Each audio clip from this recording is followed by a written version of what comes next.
Mark knows politics inside out and backward. He's the president of Proactive Communications, a digital media professional. Mark, welcome to the show. Great to have you in the studio, brother. Good to see you. Thank you We're so talking much. on the This is phone it. all the I feel time. like I've been invited into a secret society being here with you. The inner sanctum, the inner sanctum of the boys. Please. I mean, I had to come up blindfolded. I didn't understand that. But, I'm happy to be here. I'm glad Thank that you. you like my wardrobe because I was questioning the my wardrobe. gosh. I wasn't sure because I follow your guidance. Yeah, well, I'm a striped guy, like I said, and then I just matched everything today, and you looking very spiffy yourself. The my friend. camera can't possibly do justice to the texture. Thank you. Right, and the Thank you. pattern is just fabulous. Thank you, and it's really a cheap suit, for it, which is good. Don't you like that when you get something cheap and it still looks okay? You make everything look good. That's it, baby. That's it.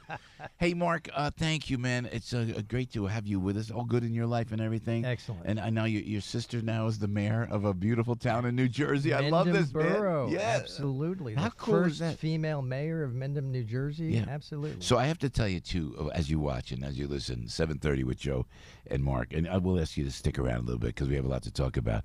It was November 2016. And yeah, that's right. It was when I told you this yesterday. When I was doing Tampa, I get a call from Mark Serrano and this gentleman. He goes, and they want you to speak at the quote unquote Trump Pence rally. Is what it was. Yeah. It was called the Trump Pence rally. So I went, wow, we're gonna do that. So remember I did the show in Tampa, and then I called you. I said, I gotta have a speech, man. So thank you for you helped me put together some really great talking points. No. You see, people who have a core conviction and belief, it's easy. It just comes naturally, right? So you knew what you were going to say. But we stayed all night, and I had a big show in Jupiter the next night. And then they sent some kind of military guy. Remember that big guy? His name was Greg. I remember his Greg. He came and said, Mr. Piscopo, I'm here to take you to the Donald Trump, Mike Pence rally. I went, oh, my God. And you know what? That was the Saturday before the election on Tuesday. Yeah. And again, this is not pro anything. This is just pro America.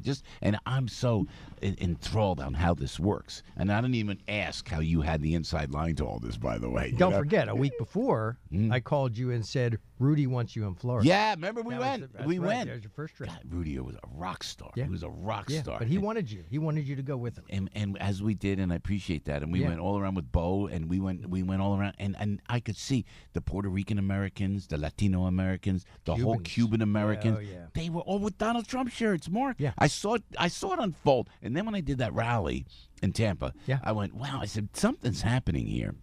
And we went, and sure enough, you knew it. And here, and then you said it was election night, and you said you want to go to the Hilton. And now I'm a political junkie. So what am I going to say? No, I said, yeah.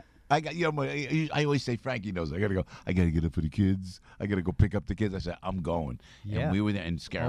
All night long. You know. And remember, we had to get there hours in advance for security. Yeah. So there you and I were sitting there sort of plotting the future of New Jersey politics, right? Yep. Okay. Yep.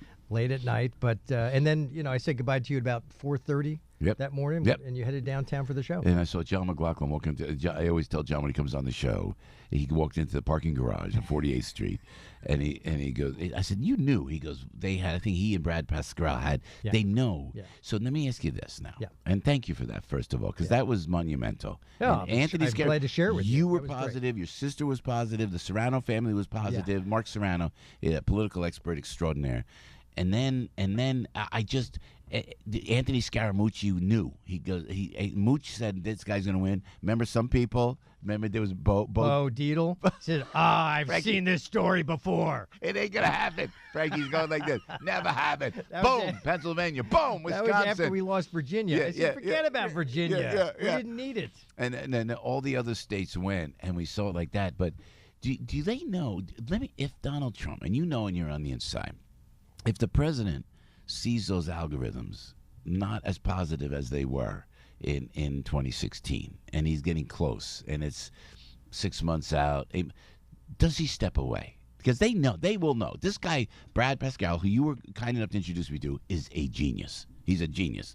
This is the campaign manager now for President Trump. Correct, right. And so they and John McLaughlin, they are top of their game, best in the business. They will see. You see some. I see in your eyes, Mark. I know you well enough. You know what's going on. The president will not step away in any way. If Donald Trump did not step away under tremendous pressure and duress in October of 2016, after the Access Hollywood tape, right? If he didn't walk away then, this is a man who will never walk away because he knows he knows you can take it up to the last hour. Yeah. If you had to.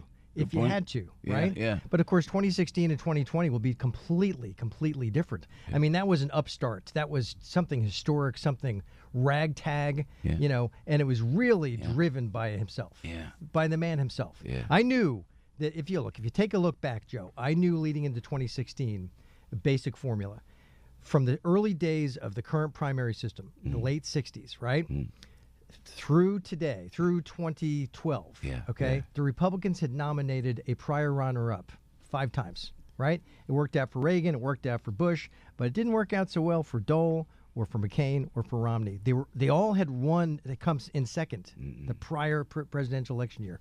The Democrats, throughout that same 40, 50 years, never did it once. It was always somebody new being nominated. Oh, got it. Clinton and Obama and Dukakis, right? Yeah. In 2016, I knew it would flip. Yeah. I knew it would flip. I knew the Democrats would pick the old establishment player. So politically, before we break without, and if you could give us a couple more minutes, Mark, because we appreciate you making the trip up from D.C., is this Mueller situation. It just seems like this will embolden the president. He could have whacked, and Judge Andrew Napolitano and I had a great chat. He could have whacked. The president could have said, and Frankie and I talked about it, whacked Mueller, Rosenstein, boom, boom, boom, knock him off. We said at the time, what difference does it make? Frankie said, and I think he was right. It doesn't make any difference, but he was patient, the president was. He waited. Now the Mueller probe came out. They got nothing. The Democrats aren't going to let it go.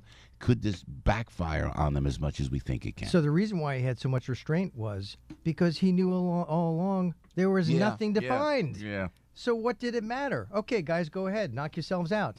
Go ahead and investigate because there is no collusion. There was no collusion.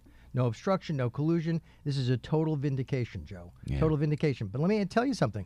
Where's the accountability for the media?